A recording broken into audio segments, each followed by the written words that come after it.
Hello, good afternoon, all. Welcome to Back to School 2023. I'm going to wait for that to stop. Okay, there we go. Thank you so much for being here today. We're grateful to once again share virtual space with you all. We hope that you're enjoying the summer so far, that you've had time to rejuvenate. And we're also hoping that you're feeling ready to gear up for a great school year.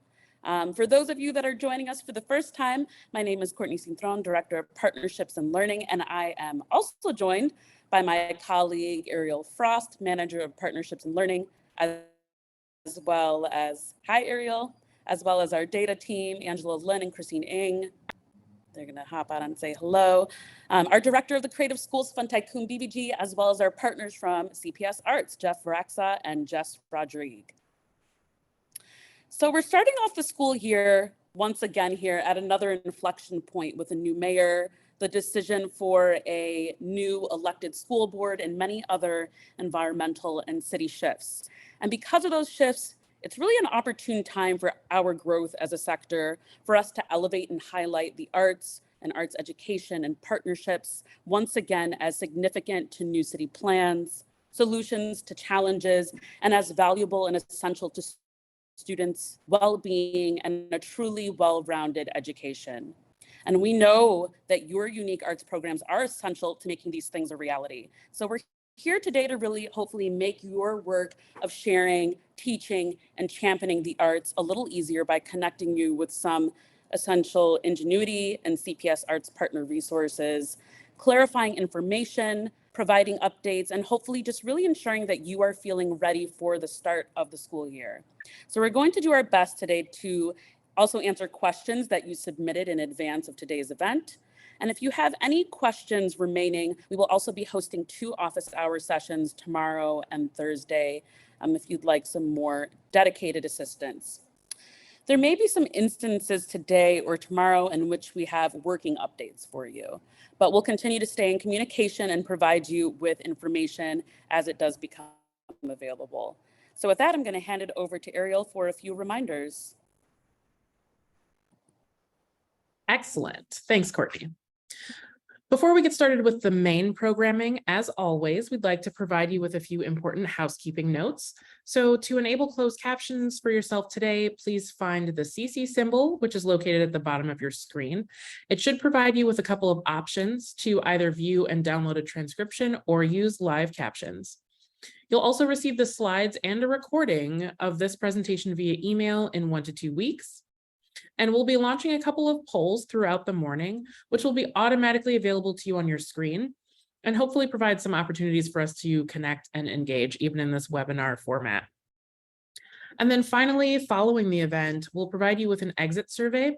Your feedback is always, always valued, and it's essential in helping us make continued improvements to these events. It's also a way to stay in dialogue around what's important to you, and it's super short, only takes a few minutes. This virtual meeting is taking place on the stolen and unceded land of the Council of Three Fires, the Ojibwe, Potawatomi, and Odawa nations. Because of the Great Lakes, the land naturally became a site of travel, healing, trade, and gathering for many native tribes, and it's still home to over 100,000 tribal members in the state of Illinois that still practice their traditions and care for the land. As we begin today's program, let's honor the ancestral grounds we're on and support the resilience and strength that all Indigenous people have shown worldwide, and begin to rethink our own relationship with the land and its original peoples.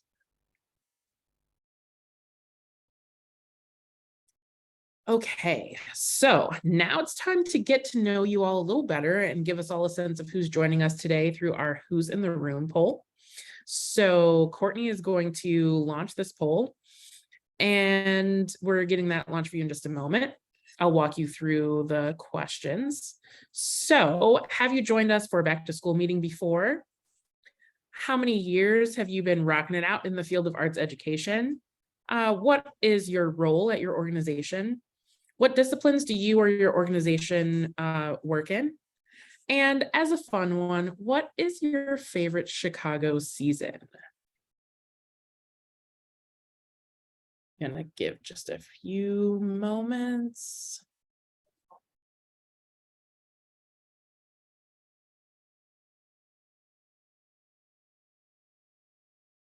We've got about 60, 70% participation right now. You know, I like to get at least 75%. You will learn that about me if you don't already know.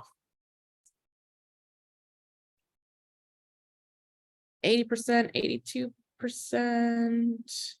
Another percentage that Ingenuity loves is 92%. I think that's the lowest we've ever had for a creative schools survey.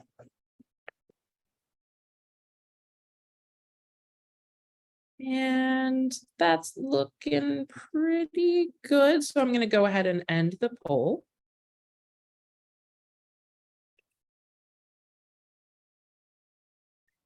And here are our results. So, we're at like 50-50 with back to school meetings. So that is quite interesting. We've got a good amount. It's like a pretty perfect spread of new people. 1 to 5 is 28%. 5 to 10 is 21, 10 to 15 is 15%, and 15 plus is 36%. That's a great spread of people. Our roles, we've got teaching artists, administrators, even some development people, yes. About 50% identify as program managers. 32% of us say, I wear all the hats. Excellent. And then our disciplines, also a fairly good spread, lots of music people, 43% to be exact. We're a little small in the media arts and literary arts, 11% for both of those. And then what's your favorite Chicago season? So at least one person did say winter. Winter's their favorite. Most people say summer or fall. The spring is kind of meh. Some people love construction season, and a couple people also love festival season. All righty. So, thanks again for being present with us and sharing a little bit about yourselves, and being okay with my fun little weird questions. So, now that we know who's in the room, let me tell you about what you can expect during our time together today. First, Courtney will introduce you to Ingenuity and the programs teams, and we'll share the latest Back to School Arts Partner Guidebook. Very exciting. And then throughout today's session, we'll really aim to highlight different sections of your new hot off the virtual press Arts Partner Guidebook, especially the new things. Then Courtney and I will give you a brief overview of what Partnerships in Learning has in store for you this year. Then I'll hand it over to Angela Lynn to clue you into what data and research are up to, and she'll be joined by her colleague Christine Ng. And we know you have questions about the Creative Schools Fund, so we dragged Tycoon away from all of his very, very important work to go over the timelines, goals, and objectives for this year's fund. And then Courtney and I will answer as many of your submitted questions as possible. And finally, we'll remind you about a few upcoming events, deadlines, and we'll share that survey link with you so you can tell us what you think of today's info session. All of that in one back to school hour.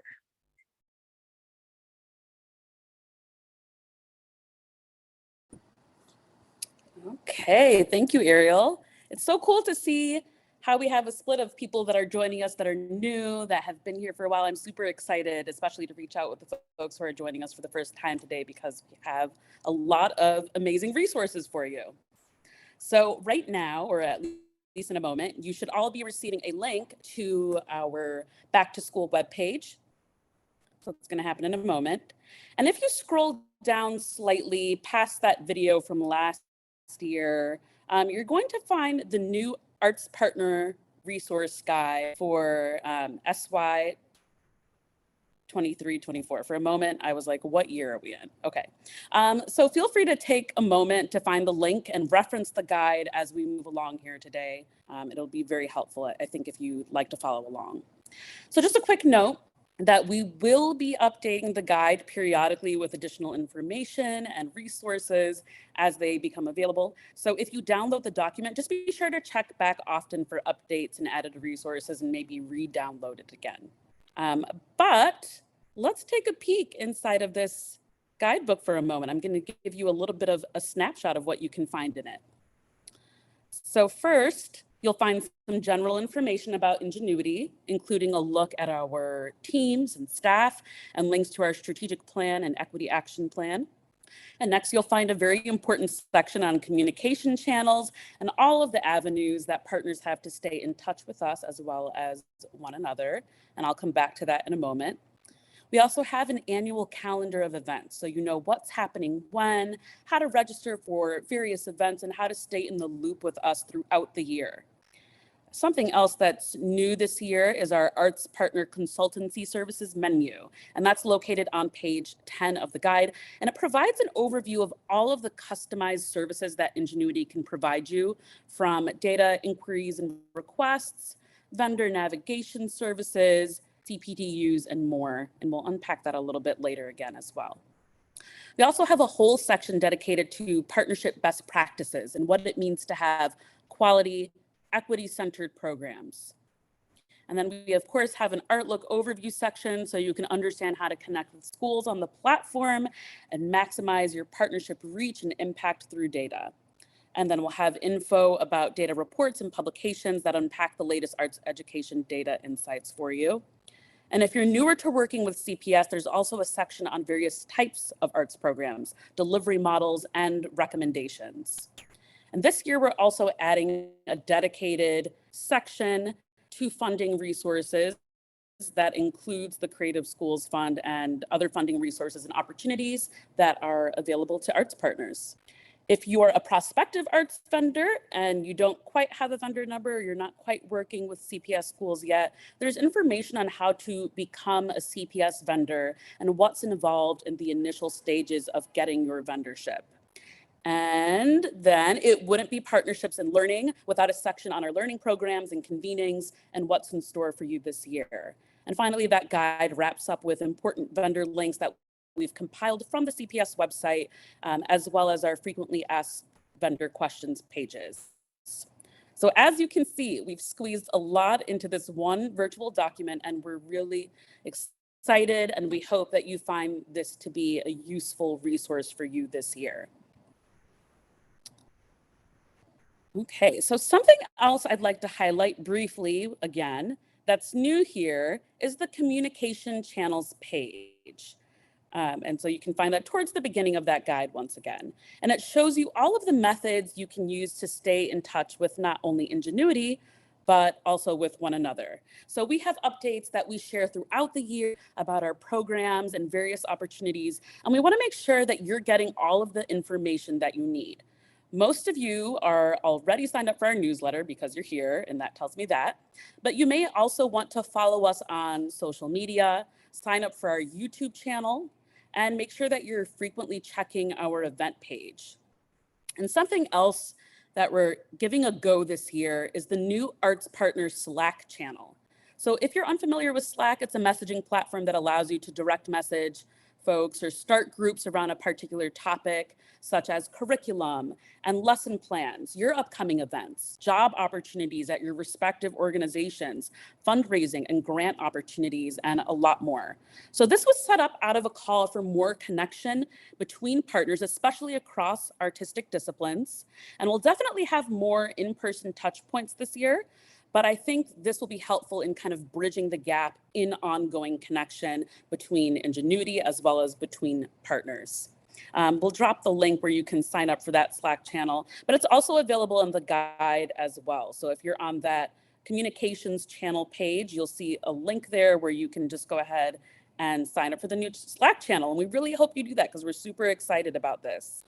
Yeah, so we're gonna elevate some more of the items in this year's guidebook throughout today's session, especially the newer items. And then if after today you still have questions for us, we will be holding office hours tomorrow afternoon and Thursday morning, where you can come get more complex questions answered in a more individualized kind of way on any number of topics that might be relevant to you right now. We had some folks submit very specific individualized questions pertaining to a smaller group. So once again, we recommend attending this week's office hours if you find that your question isn't getting addressed today. We have 2 times available for office hours, as you can see here. 1 to 2 p.m. tomorrow, which is Wednesday, and 10 a.m. to 11 a.m. on Thursday. So we are dropping those reg links in the chat. So be sure to sign up for those sessions. Or actually, you don't even need to sign up. All you have to do is press the link and join at those times. Okay, so now that you know what's happening today and how to access the new B2S resource guide, I'm going to introduce you to Ingenuity and our team, especially for those who are new to working with us. For those of you who have been with us for a while, thank you for your patience. So arts organizations tend to know Ingenuity for one thing or the other. So we're going to start this segment off by getting to know what you think Ingenuity does and see if we can come to a consensus. So you can see that a poll has been launched here. Some of you are already diving in, which we appreciate. This is multiple choice. What does Ingenuity do? Is it Artlook, the Creative Schools Fund, Collective Impact, learning programs, making baby furniture, partnership resources, developing data reports? Okay, so we'll give you another few moments. I think we're pretty good here. We have 84% participation. That goes beyond the benchmark that Ariel has set for us. I think they'd approve. So we're going to go ahead and share those results for you. But yeah, generally speaking, we have people that know us across the board for various things, with the most people knowing us for the Creative Schools Fund. Then a lot of people know us for Artlook. Folks know us for our learning programs and our partnership resources, then our data reports, and finally our collective impact work. Okay, so that's important to know.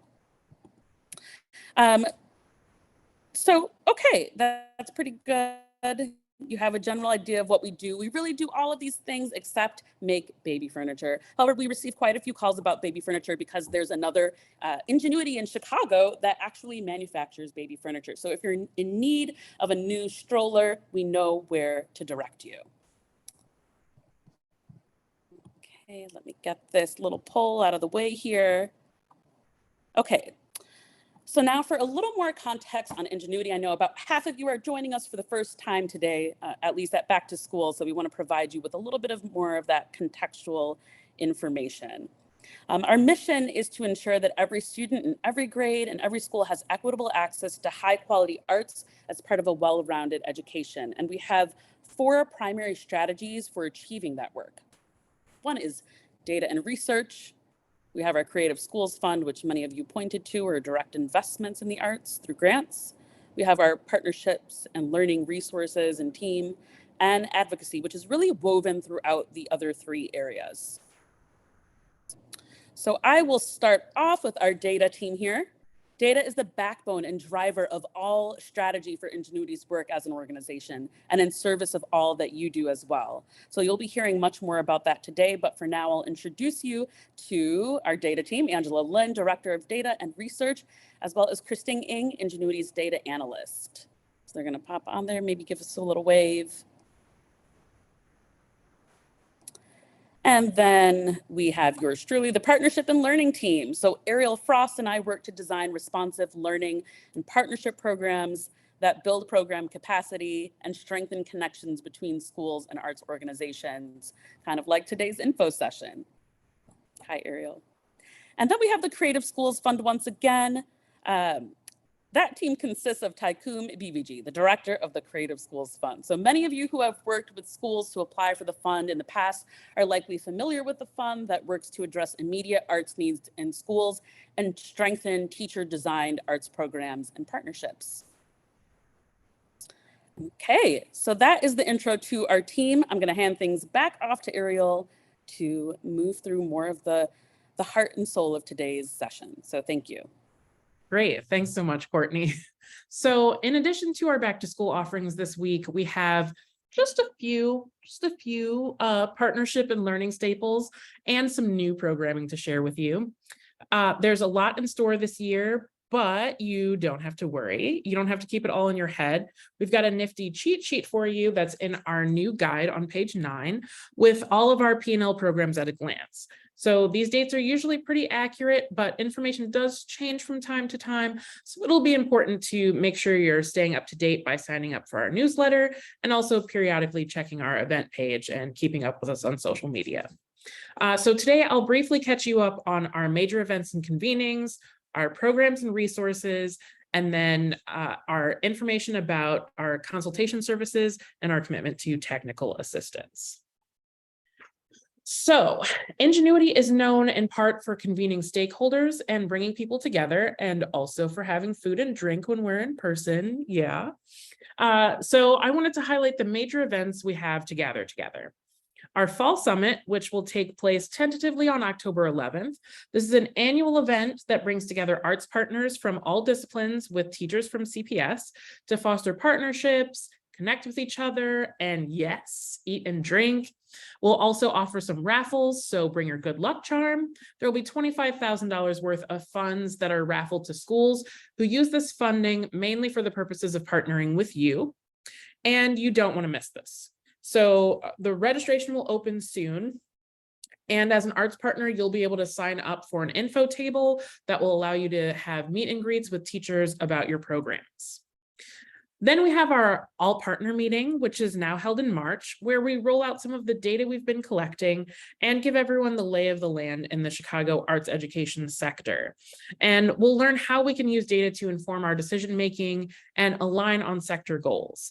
And this year, we really want to make sure that we are taking into account your feedback about connecting and brainstorming with each other. So we're looking for some ideas about how to re-envision the meeting just a little bit.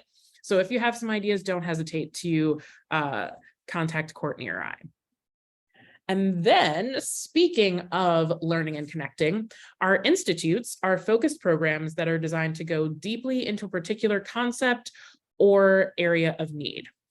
So our Constellation Learning Institutes are a series of 5 sessions facilitated by Ingenuity's teaching and learning residents. And you can see on the page there, those are our residents from last year. And they work with us throughout the school year to design innovative virtual learning sessions around a particular topic that the sector has collectively expressed interest in. And we also have started bringing out our residents in a panel discussion at the beginning so you can get to know everyone and what their sessions will be about. This is the 3rd year of the program, and our focus this year centers around cultivating leadership in arts education. So what that means is, from the students in the classroom and the teaching artists that work with them, all the way to executive directors and board members, what are the different ways that we as arts education folks can cultivate leadership at all levels of our arts education landscape. More information about these programs will be available throughout the year in our newsletters and event registration pages. Then our Art Look and Data Institutes are held to help you new orgs, or maybe some of you who might need a refresher, get oriented to using the platform and the various ways it can help you use ArtLook to maximize your work, from info about how to set up your profile, align and connect with schools, understand your impact reports, and more. These sessions are great for learning how our data tools can work for you. And there's an ArtLook for Arts Partners session coming up next month. So make sure that you look out for that.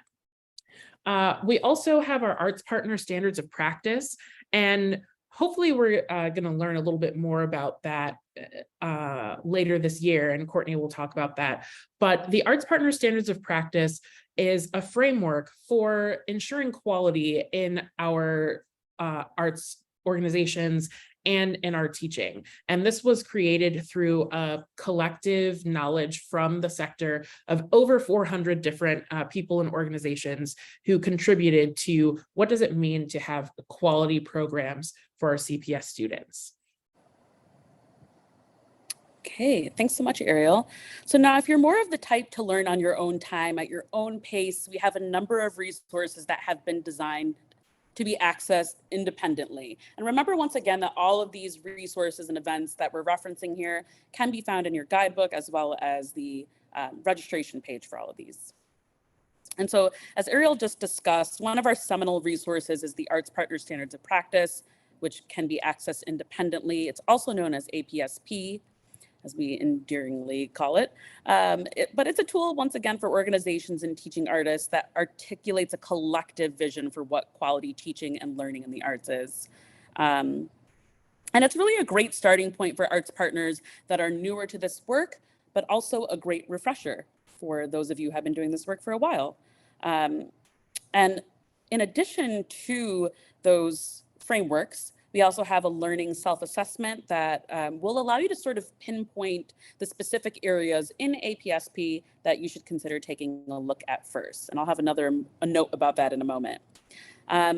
So other resources that can be accessed independently. We also have our online learning platform, IVL. So IVL is an online learning community where you can take free learning courses at your own pace and interact with others that are interested in doing the same. So our first course to launch on the platform was our in-depth and intensive trauma-informed and healing-centered guide. And that contains a number of video trainings, I think over 10, self-assessments, ebooks on how arts partners can integrate these practices into their program delivery. And then this past year, we also launched the Afrocentric SEL guide through the arts in partnership with Melissa Park of the Black Teaching Artists Lab. And that explores SEL through the lens of Pan-Africanism. And this year, now that you know about APSP, we plan to release several short modules that aim to re-envision the arts partner standards of practice, making it a little bit more media friendly and accessible. So we heard that the document itself can be a little bit overwhelming. So we're going to break it down with you all. We'll be seeking arts organization collaborators for this project, as we're hoping that the content is a true reflection of the quality work that you're already doing in many capacities and in many ways. So if you're interested in collaborating on this project, you should give us a ring. Okay, and finally, we have our consultation services for arts partners, which we referenced a little bit earlier. So think of us as your partnership concierge. We direct you to where you need to go, like an octopus, and we provide technical assistance in the form of office hours, one-on-one meetings with Ingenuity staff, Artlook navigation, vendor support, and a myriad of other topics that you might have questions about. And like I mentioned earlier, we have a new consultation services menu available in the guidebook now. So you can browse our services and then submit a request for a particular area of assistance. And there's a form for that. It's super simple. It's just basically indicating which kind of service you'd like support in. And I'd like to highlight a couple of those newer services that we're offering this year and that are available to look at on the menu. So one is our Arts Partner Data Services, which will allow you to submit customized data requests. And Angela's going to go over that in some more detail, but I just wanted to highlight that as something new. And then we're also adding a new service where you can submit your teacher-facing PD opportunities to us. And we will work to advertise those opportunities for teachers on our website and in our newsletters. So if you're offering, for instance, CPS teachers a 3-hour dance pedagogy workshop or a training on art interpretation for teachers, we want to know about it. And then once again, there's a form located on that menu that I was talking about where you can submit the information, and we'll go ahead and get that up on all the channels for you and start elevating it to teachers. Okay, so we talked about convenings, learning resources, and technical assistance.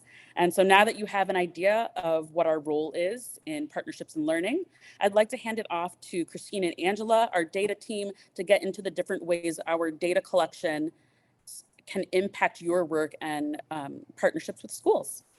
So thank you. Thanks, Ariel and Courtney. So to briefly introduce myself again, my name is Christine and I'm the data analyst at Ingenuity. I'm here to talk about data and research for the upcoming school year and wanted to highlight a few different initiatives and data products. We'll be talking quite a bit about Artlook features and related initiatives, as well as new data consultancy services that Ingenuity will be offering. In the next slide, I'll be talking about Artlook. What is Artlook? Many of you may be familiar with the Artlook platform, but if not, this is a quick overview. Artlook is our data collection as well as data sharing platform that allows schools and partners to connect with one another. It's also a platform that allows Chicago community to access public arts education data so that we can all work together to deliver high quality arts education experiences to every CPS student. There are 3 aspects of Artlook, which consists of the public facing map, the school portal, and the partner portal. So you as a partner will be using the partner portal to log in and update your profile. And you can use the public facing map, which can be found at chicago.artlookmap.com to navigate school profiles. Using the Artlook map, you can see information on CPS schools arts education programming offerings. You can see the arts liaison contact, what courses have been offered in prior school years, and what arts discipline schools are interested in. From there, you can explore which schools you may want to partner with, and then you can reach out to them there. If you're new to using Artlook, you can reach out to artlook@ingenuity-inc.org, and we can answer any technical questions or walk through it with you one-on-one. Next, I'll be passing it to Angela. Thank you so much, Christine. And so everyone, hi, I'm Angela, and then Christine and I are part of Data, and we're still going to talk to you more about Artlook. And so we have a feature that was launched last school year that we'd like to highlight. So if you're new to finding, or if you're looking to find new schools to partner with, but don't know where to start or how to leverage the Artlook map, then we have this new-ish automatic algorithm to help get you started. So once you fill out your profile within your Artlook portal, and if you specify with what we've been calling a toggle, a little switch that indicates you're currently looking for partnerships, you will then start to receive in-app and also optional email notifications about schools that have stated interest that match the programs you offer. And so on the screen here, there's just some samples that we've had. So there's some screenshots on what these notifications will look like. On the left, there's an email in which you can click on each of the links, and these are your, what we've been calling suggested matches. And these links would bring you to the school's Artlook profile so that you can take a closer look at their offerings. On the right, it's an example of just what in-app notifications would look like within your portal. And so when schools update their profiles, if new matches are found, you will receive those notifications as well. We've heard from a number of partners that they often don't have the capacity to find potential new partnerships, or again, don't know where to start. And so we're really hoping that this new feature can help reduce some of that work on your end. And so that was a somewhat new feature. We're also going to elevate an existing feature that helps you with your reporting. So Artlook goes beyond just helping you find new partnerships. Once you fill out your organizational profile and update your programs, such as listing your school partnerships for a given year, you can then download instantly on the public-facing map your what we call partner impact report. So there's a sample on the screen here. This is a designed PDF that lists out your organization's programmatic information, and it also automatically calculates a bunch of statistics related to the schools you serve, such as if you see on the left in the little orangey table, you'll see number of community areas served, CPS networks served, and they're listed out on the bottom right. Additional numbers are calculated for you in the pie charts and the numbers on the top right on the second page. And this includes stuff around student demographic distributions, such as race and ethnicity, percentage of students that are low income, English language learners, diverse learners, and the average size of the schools you work with. So if you've ever tried calculating these numbers yourselves, you know that it can be quite a headache with copying, pasting, and adding up numbers from large CPS demographic spreadsheets that they publish every year. And so this report is meant to do that for you automatically in real time and is done the moment you add new programs or update your school partnerships. You can also download a report for each individual school year. And so if you have any questions about how to access or find it, you can set up time with our team, and we're going to talk about the menu later on. And so on this next slide, I know you all have been itching to fill out your Artlook profiles while you're stuck waiting for that CTA ghost train or ghost bus, the ones that say they're coming in 5 minutes and end up showing up maybe in 39. But lucky for you, you can now fill out your Artlook profile on your phone. So Artlook for mobile has been vastly improved. This isn't an application, there's nothing you have to download. This is just the regular website that you navigate to on your phone. On the left here, you'll see how awful and embarrassing the old version is. And on the right, we have the new and improved version. And on the right now, you can see you can actually plausibly update your profile on your phone. So yay, that's just a quick plug for a pretty new feature we have now. So now in a different lens, let's shift a little bit more to what we do with the data that is provided in ArtLook. Well, one, almost all of our data is published on ArtLook map. If you would like to see what we collect from schools, we'd encourage you to explore the map. Internally, we do work on aggregating the data on ArtLook map and try to look for patterns across the sector. So with all this in mind, we have been publishing data snapshots, is what we call it, throughout the past year and a half. And these complement our annual State of the Arts report. Data snapshots take an in-depth look at a single topic, and these are meant to provide useful and actionable data back to the sector. We take a look at data from ArtLook as well as other sources. On the right, we have listed out 3 publications thus far. One has been on school level data and looking at slicing and dicing information from the Creative School certification by school size, school type, and student demographics. This report was published in February of last year. 2 of our publications from last June and January this year were about arts organizations. One was an analysis of BIPOC representation across the arts partner sector, as well as analyses about the impact of the pandemic on arts partnerships. And we've worked with our other teams and Ariel and Courtney, as well as across Ingenuity and other arts partners on these snapshots. We'd like to also preview an upcoming data snapshot that will be published later this month. It'll be taking a look at high school arts offerings across CPS since the 1920 school year. Christine has led the work on the snapshot and explores some of the following questions. How does access to high school arts offerings look across the city? How does access change year over year during the pandemic? Also, what is the relationship between school governance structure and arts access? And what we mean here by school governance structure refers to district managed and non-district managed schools, in which non-district managed schools are largely what we think of when we think of charters, options, and contract schools. So how do arts offerings compare between district and non-district managed schools? So some key findings we're going to preview is that, one, we have seen there has been a recovery since the onset of the COVID-19 pandemic on arts access. Regarding geography and stability in arts offerings, South and West Side regions of Chicago tended to experience more volatility in high schools' art staffing and coursework since the pandemic.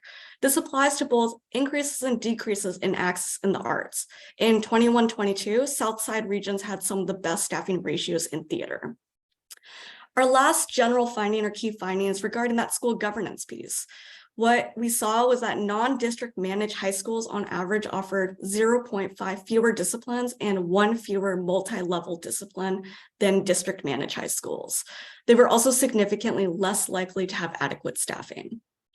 And so with these data snapshots, we hope that these findings are useful for the sector and can elevate patterns we see in the data that's displayed already in ArtLook map.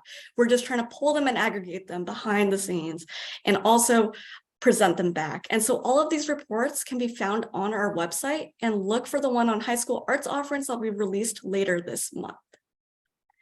And so now moving into that menu that Courtney had mentioned, we've informally done this in the past, and this year we like to pivot to making it a little bit more clear on what services our data team can help with. In conjunction with partnership and learnings consulting services, we have the menu of data services that anyone can request. To submit a request, as Courtney mentioned, there will be a Google form link. It's in the guidebook. It will also be on our website, as well as in a follow-up email.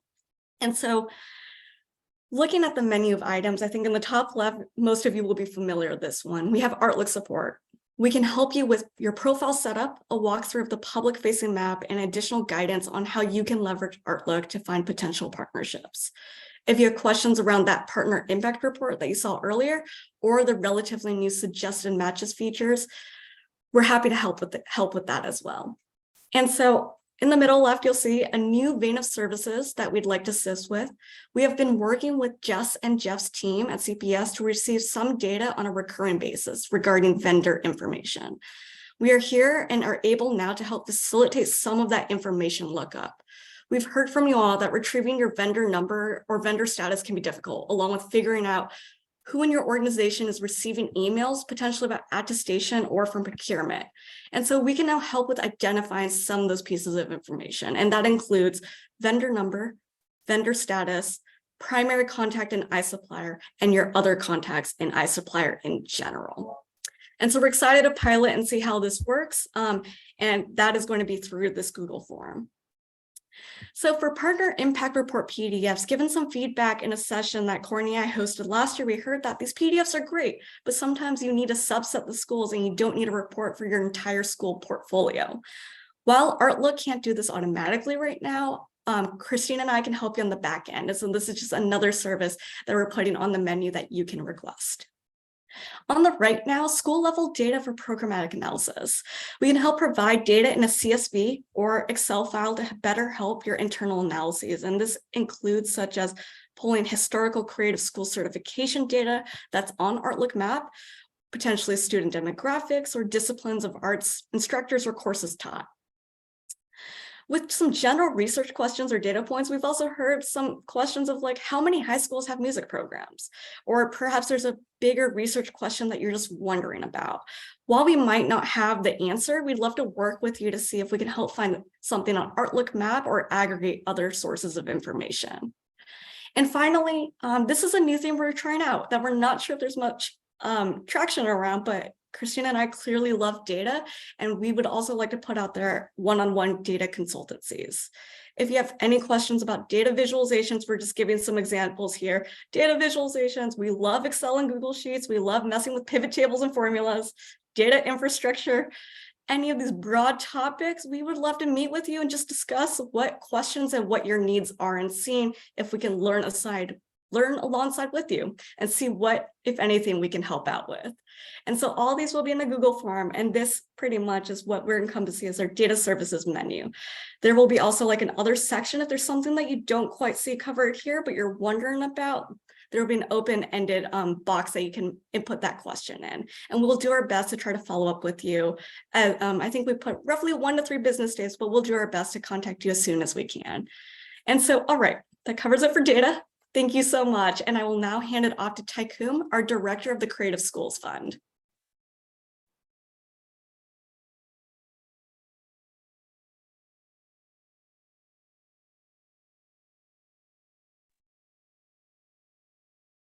Hello, everybody, and welcome to the Creative Schools Fund section of this presentation. I am looking forward to share more about the fund, its upcoming cycle, and what it's all about. So there are quite a few similar sounding grants out there, but I want to make sure that we are able to distinguish this. This is a civic partnership, unique in the sense that it is guided by the data and strategic collaborations between teachers and partnering arts organizations. Each year, our goal is to issue approximately 1.5 million in grants. These funds are a collective pot through a public-private partnership with contributions from the mayor's office, Chicago Public Schools, and individual and institutional donors of Ingenuity. The annual pot is directly loaded into grantee school budgets by our partner CPS. Some other important points about this. This is the largest philanthropic investment for the arts directly into schools each year. The programs are proposed by teachers, promoting strategic planning for the arts led by teaching teams based on the assets and needs of their schools. Or since 2013, we have given $17 million across various strategies, but the largest of this is through competitive grants, which is the partnership grants that we'll talk about shortly after. Actually, on the next slide.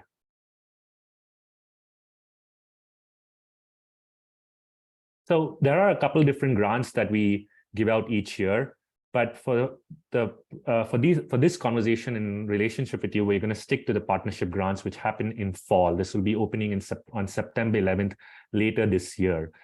These are arts residencies and student learning experiences, including student programming, field trips, teacher professional learning, and all of these generally require partnership with an arts organization. Schools are the ones that apply for this grant, and partners work with them on that application. So a little bit more about this opportunity.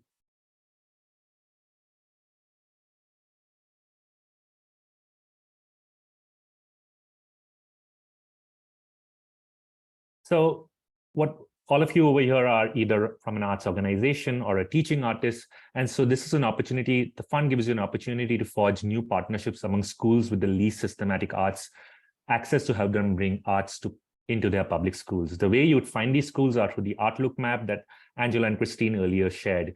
You could reach out to these schools and partner with them and co-design a program and with the arts teacher or the administration, and you'll be able to create a partnership that supports the school, the students, and also develop strategies that increase arts access for the students in the long term.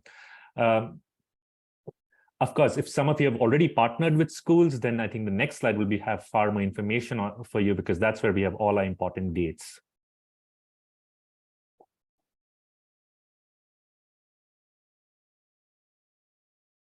So as a partner, you still have the opportunity to share your goals for the partnership and what role and responsibility you will have. But the way the process works is that the grant cycle will open on September 11, 2023. There will be also a webinar on this day.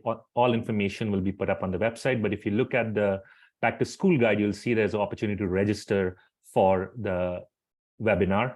The deadline to submit the application will be October 27. There'll be another information session that'll be followed on October 5th as well.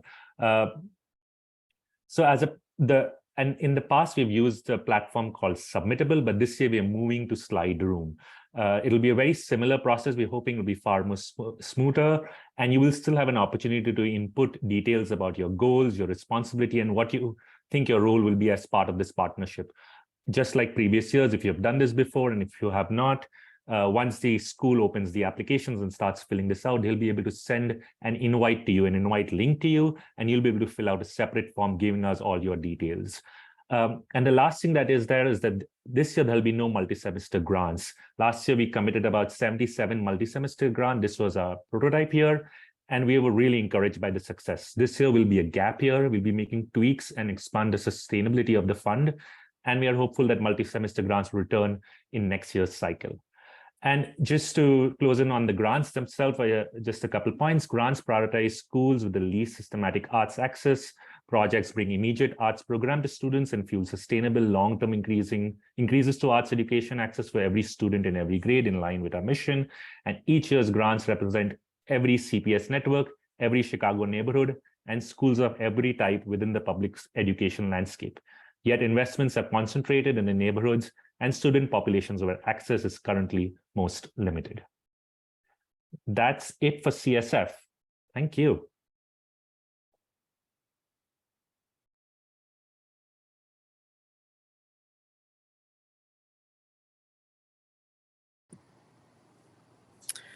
Okay, thank you, Taikum. I'm back. So hopefully those updates were helpful and you all know where to go for information. Once again, these details are in the guidebook. So if all else fails, check back in there. So we're going to transition to our final segment today. We're running a little bit behind schedule, but hopefully we won't keep you for too much longer. But we're going to move into our Q&A section now, where we'll provide you with some important vendor information and updates and provide answers to the questions submitted by you all in advance of today's session. So once again, a big thank you for sending those in. We got a lot of responses, and we've pulled out the most frequently asked questions, as well as the most widely applicable questions to answer live here today, as well as the ones that we tend to see from year to year. So if your question, once again, isn't answered in this session, or you come up with a more specific question that you'd like to ask, we encourage you to join us for this week's office hours. And once again, that's taking place on Wednesday and Thursday. One thing to note is that there aren't any major or critical changes from last school year, but there are a few items to take note of that are a little different as they relate to background checks, and we'll explain those in just a little bit. But I'm going to hand it off to Ariel to get us started with our first question here. Okay, so this first question, it really excited me to see this in the survey. It says, what's the best way for partners to reach out to other partners? So Ingenuity has multiple ways for partners to get in contact with each other. If you have an event or an announcement, we can post it on our site or in our monthly newsletter. You can also use Outlook to find contact information on partners doing similar work. And then finally, this year, please try out our new Slack channels. We really want to know if that's a platform that's working for you all, if it's gives good conversation and a good way to connect. Okay, and then this next question is for Tycoon. How many applicants are typically selected for a Creative Schools grant? Hey, so this is changes year on is based on a lot of consideration, including the number of applications we received. Our goal is to give out $1.5 million a year, and we prioritize grants mainly in line with our mission and with our goal of ensuring that every student in every grade has access to the arts. While investments are made throughout the Chicago neighborhood and every public education system is welcome to participate, investments are concentrated in the neighborhoods and student populations where access is currently most limited.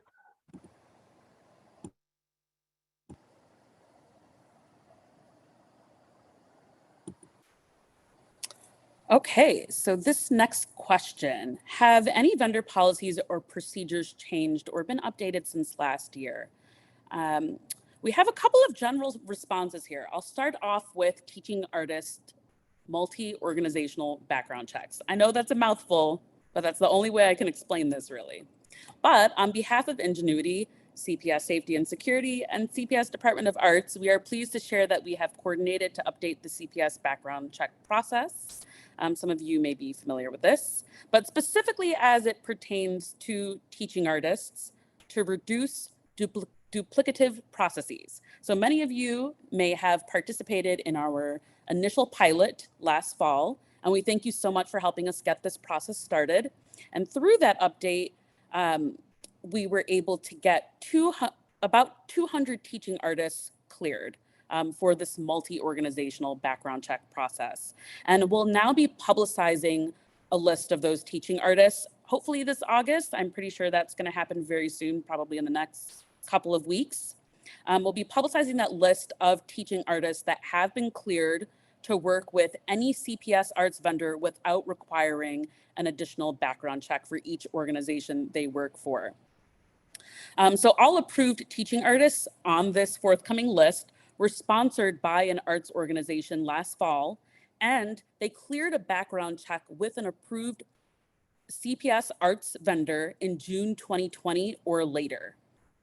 So if you have questions about that and you participated in that process and you don't see all of your teaching artists listed there, it's likely because they had a background check that was prior to June 2020, but check in with us and I can give you more specific information on which of your teaching artists might need a renewed background check for this year to be eligible for this process. So once again, this list will be available on our website, and you'll be able to know which teaching artists on your roster are already cleared so that you don't have to resubmit for them. But in addition to saving these teaching artists time and energy in obtaining multiple clearances for each individual organization that they work for, this process is collectively saving arts organizations thousands of dollars in costs incurred through those processes. So approvals. If you're a CPS arts vendor / arts partner, and you're interested in sponsoring new teaching artists for the multi-organizational background check approval process, we will be opening up a new application cycle this fall. So we'll likely know the date in the coming week or so, and we'll share that news widely. So this is another reason to make sure that you're signed up on all of our communication channels so that you can receive that information. We'll also be updating the current Arts Partner Resource Guide on our webpage with the relevant links where you can sign up for approvals and also access that list of already cleared teaching artists. And just a quick note on eligibility for this process. We will require that arts organizations have an active vendor number with CPS to sponsor a teaching artist. Arts organizations should be planning on delivering programs this coming school year. And ideally, teaching artists should have been background checked by an arts organization fairly recently. Right now, we've had June 2020 as the benchmark, but Safety and Security is just reviewing that date right now to just make sure that that is indeed the date that we will select for renewals and clearances. So if your teaching artists have received recent background checks, that will really expedite this process. If they already have one from another arts organization, that's also valid. So you can just use the TCN number from that arts organization that they have, and we can go ahead and put them through the approval process. But if they don't have a recent background check, and let's say they background check back in 2018 and then you submit them on a list, it's going to take us longer because then we're going to have to communicate back to you that they need an updated background check before they can be approved. So just check in with them and say like, hey, when was your last background check? And make sure that it's pretty recent so that we don't have to send them back to you to get another one. But once again, if it's with another arts organization, that works as well. We're just going to ask you for that relevant TCN number. Okay, another new process that we've received some questions about is the new faiths law. So the Illinois State Board of Education is requiring that all vendor positions involving direct contact with CPS students undergo an additional employment history check via disclosure form. And this information will be collected through the regular CPS background check process. So if you have a current background check and you've done it pretty recently and all of your employees do as well, then there's no need for any action at this time. However, if you or any of your employees with direct contact with students are up for a new background check, then they will be required to submit the disclosure forms at the time of the background check, and CPS will collect those. So for more information on this, please check out, once again, the guidebook, as well as refer to any messages that you've received via iSupplier. Great, thanks, Courtney. So we have a number of continued vendor questions that we get usually every year. The first one is it possible for teachers to register vendors? So in order to gain vendor status, your organization must be sponsored by a principal or a network chief.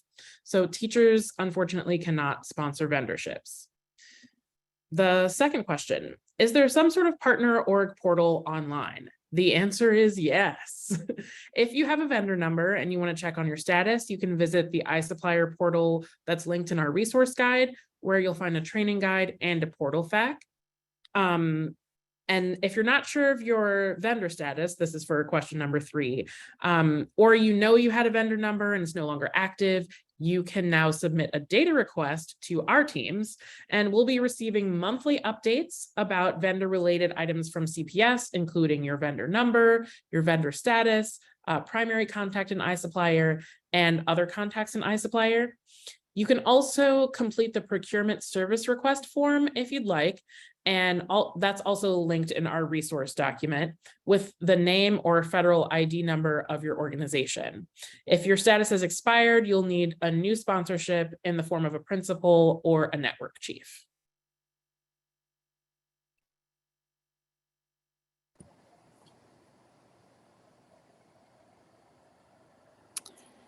Okay, so what if schools don't pay for my services? Do I still need to be a vendor, and how does that work?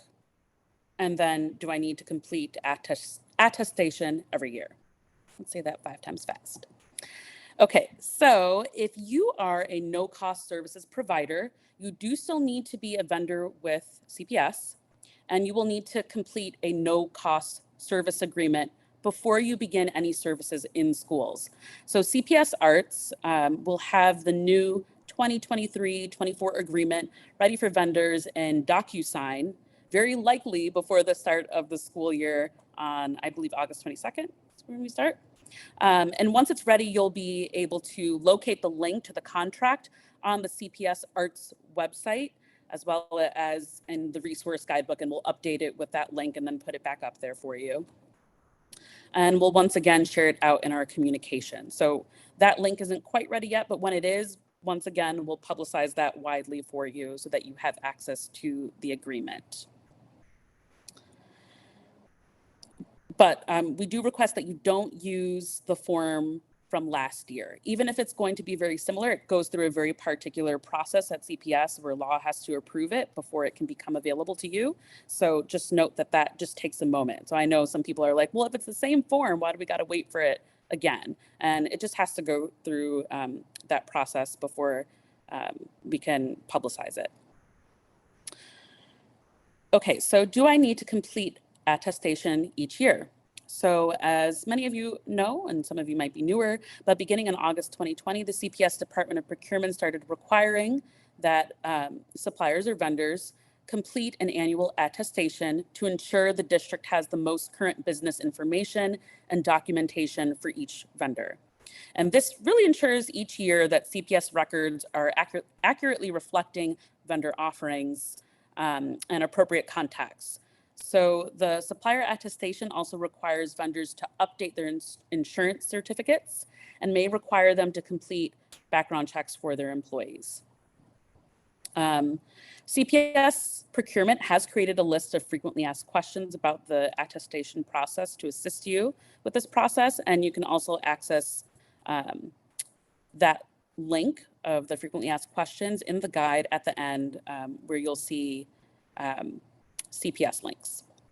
So please note also that as CPS cannot each year process every single vendor in the district, that even though you're theoretically supposed to be ready to go through attestation on an annual basis, it may not happen exactly after a year, but you should be prepared at least at that time to go through the process and have all of your materials in place so that you're prepared when it happens. And you'll receive notification via iSupplier email. So just make sure that you're paying attention to your email channels and that all of your information is updated with CPS so that they can contact you and make sure that you know when it's time for those updates. Great. So the next question is, what's the PO policy? How does my organization receive payment from CPS? So this is really important before, not during, not after, before you start any work with CPS, you must submit a quote to the school you're working with, and the clerk will open a purchase order or a PO. Under no circumstance should work ever begin before a PO is opened. That's really important. So when your work is complete, you can invoice for the services you delivered. So it goes quote, PO, invoice, and all invoices must be emailed to cpsinvoice@cps.edu with your PO number in the subject line of the email and your vendor number, PO number, and invoice number on the invoice itself. So make sure the school receipts for services once they're rendered, and we'll be able to answer more specific questions about this process at our office hours if you still need assistance. Okay, thanks, Ariel. So now we're going to be opening things up now and take roughly, I would say, 2 to 3 questions because we're low on time here from you all. You can submit your questions through the Q&A feature located at the bottom of your screen or in the More section, depending. And yeah, so we'll go ahead and provide some time for you to go ahead and submit your questions.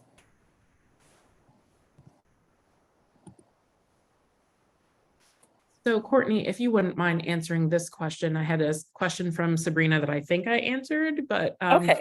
it says, so if we onboard a new educator, we can look at our TA list to see if they're there. And if they're not, we can just send them to cover one background check for any of our vendor numbers. So is that right? Yes, very close. So if they're not on that list, you can check in with them and say, hey, have you had a recent background check? And we'll give you the date very soon. When it opens up, I'll give you the particular date, but right now we're saying June of 2020.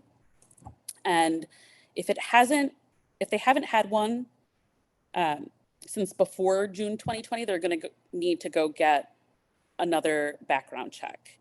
But you can still submit them into the process so that we have your full roster, but you might just want to indicate that you know that they need to go get a background check, and then we'll update you. But as much as possible, if you know that they can know that they need a background check, then go ahead and send them. And that can be with another arts vendor. So basically, each teaching artist will have a TCN that's associated with a particular arts vendor, and you as the sponsor can put that into the application. So all of this sounds a little confusing right now, but when you see the application, I think it'll be a lot more clear because it will have certain fields where you can just enter in the information. But generally speaking, if it's If they haven't had a background check since before June of 2020, it's going to expedite the situation if they just go ahead and do that, and that could be with any arts vendor. All right, our next question is the PO process in the back to school guide.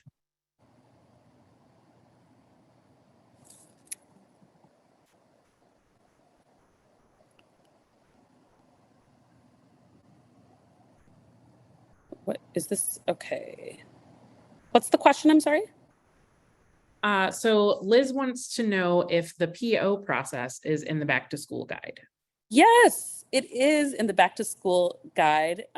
It's under the frequently asked questions section of the guide, and it covers everything that Ariel went over and includes links.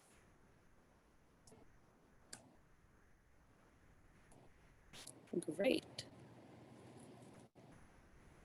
I wanted to make sure that you all knew we had a couple of CSF questions. I think the best thing for you to do is to go to one of the info sessions, because you'll be able to get your questions answered with a little bit more time and nuance, because that's directly for CSF.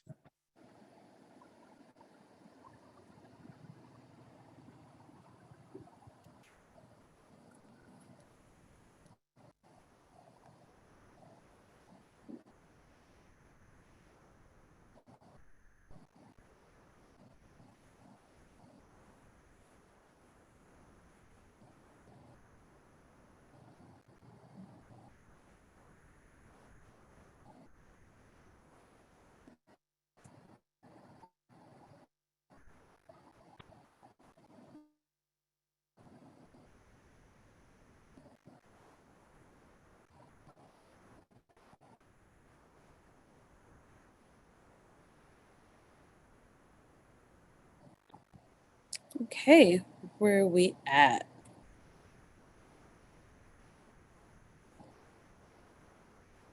So it looks like there's one more question that's maybe for one of our CPS colleagues, asking about the different insurance types that are required, I think, for attestation, things like that. Maybe Jess or Jeff, if you have some insight about that, that would be lovely. I can respond. Elizabeth, it might really depend on your organization and what type of services you offer. CPS risk management assesses every organization individually. And so if you're offering services that allow for schools to log into any sort of online platform, that might be what's causing the cyber insurance. But I do think if you reach out to just CPS Arts at cps.edu, I can sort of try to dig in a little bit more to your specific issue. It's always a little hard on like these types of meets, but I'm happy to look into your profile on there and sort of dig in, and we can also reach out to risk management and see what specifically they're asking you to carry, because it's never sort of across the board that every organization has to carry the same level of insurance. It really is determined based on what type of services you provide for schools. And the email is cpsarts@cps.edu. Okay, there's one from Emily Leonard. So she said, to further clarify, would we need both a purchase order and a no fee services agreement if the hours are all part of the same residency? If this is a strictly no cost program, you would not open a purchase order. A purchase order is only for paying vendors. So if you're going to be a paid service, then you would actually open the PO. If you do both, some vendors offer both, you would list those programs separately. And so you wouldn't be charging for half and not the other half kind of situation. Yeah, to further clarify on that one, let's say that your organization is receiving sort of subsidies, but what you're charging the school is $2,000, but $2,000 extra is paid for by a philanthropy or something like that. The only documentation you need is the $2,000 PO for the paid services. You wouldn't need to document the no cost services in that sort of with a single residency. But if a single residency has any dollar amounts, the PO is the documentation you need to begin services and to receive your payments. But if there's no money changing hands from a CPS entity, like a school or a department, and your organization, then a no cost service agreement would be applicable there.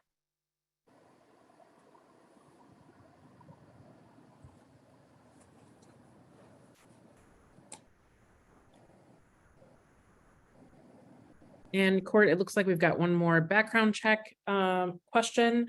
Okay. So it says, most of us haven't had to get updated background checks since before 2020. So if an artist is already in the system, do they have to get new fingerprinting, or do we just pay for a new background check to update the system? They have to get new fingerprinting. So all of that should be involved if you're getting a background check again. So if it hasn't happened since before June 2020, then to be eligible for this multi-organizational process, you'll need to go get another background check and fingerprint again, and to go through that full process again. And then if the organization that sponsored you and they've already submitted the roster and you're in there, we'll know as soon as you get that background check, we can go ahead and clear you. And then you'll be able to work for any arts organization without needing an additional background check at CPS. And I just want to clarify something also really quickly too. Teaching artists often get background checked by multiple entities outside of CPS. Those background checks do not qualify as a CPS background check. So, if they work with another institution that's asking for a non-CPS background check, that background check cannot be applied. So it must be a CPS approved background check to be eligible. So just take note of that. So also if you have a teaching artist that's like, oh yeah, I got a background check, we already went through that process, they might be confusing it with a different background check process that's not a CPS one, which is why they might not be appearing in the system. So you just want to clarify with them that it is indeed a CPS approved background check.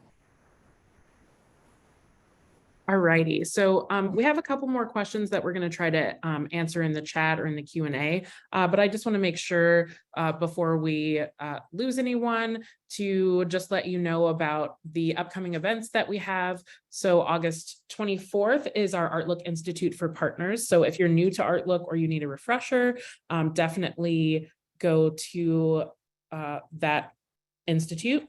And then September 11th is our first CSF info session, and the tentative date for our fall summit is October 11th. And then please scan this QR code for our exit survey. I'm also going to throw it in the chat. And some of you may or may not have heard this before, but I like to get at least 75% of our attendees to respond to our exit survey. So I think we had about 60 people there today. So that means I need 45 responses. And it will just take a few minutes. So if you can let us know how we did today, I would greatly appreciate that. Thank you all so much. We're still going to be in the chat and in the Q&A answering a couple more questions while you all are scanning. Thanks so much to Jeff Waraxa and Jess Rodrigue, and also to Angela Lin and Christine Ng and Tycoon Biviji, and of course, Courtney Seamthrone, who's like the mastermind of all of these things. We will see you all soon. Thank you all. We appreciate you.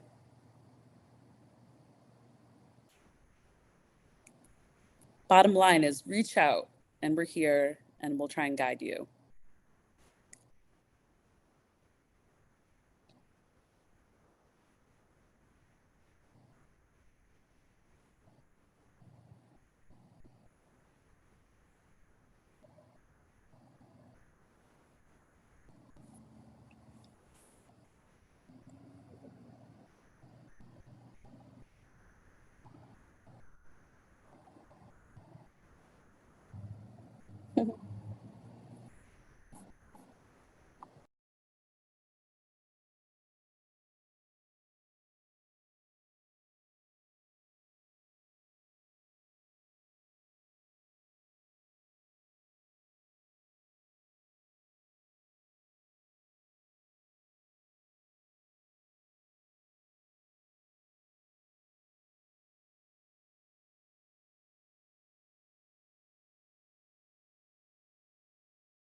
Okay, I don't think we have any more questions. So thank you to all of you who stayed till the very, very end.